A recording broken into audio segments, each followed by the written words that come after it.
Hello दोस्तों, नमस्ते, प्रणाम। हमारे यूट्यूब चैनल में आप सभी का स्वागत है। हम आप सबके बीच नवरात्र में देवी गीत लेकर आ रहे हैं। अच्छा लगे तो लाइक करना, सब्सक्राइब करना, कमेंट में ज़रूर बताना गीत कैसे लगा। हम करबै सुमिरन तोहार महारानी, हम करबै सुमिरन तोहार महारानी। निमिया के तरह तरह निकली भवानी, निमिया के तरह तरह निकली भवानी।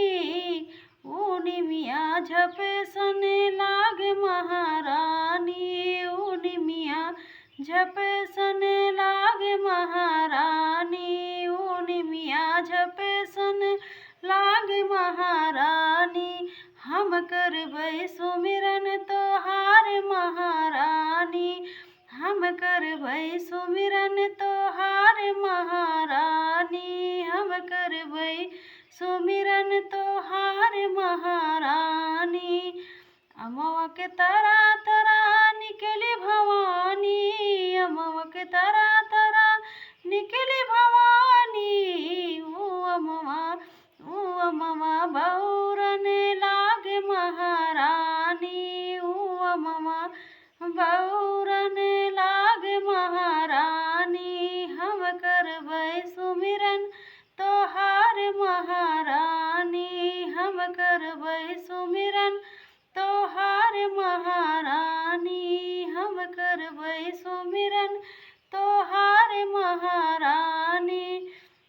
महलों के तरह तरह निकली भवानी, महलों के तरह तरह निकली भवानी।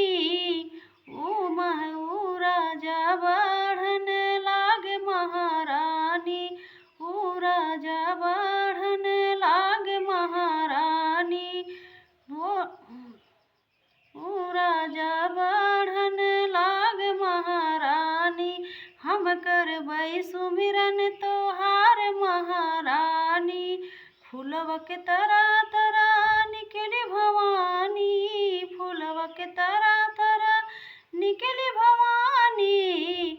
ऊ मालिन बढ़न लाग महारानी, ऊ माली बढ़न लाग महारानी। हम करबै सुमिरन तोहार महारानी, हम करबै सुमिरन तोहार महारानी, हम करबै सुमिरन तोहार महारानी।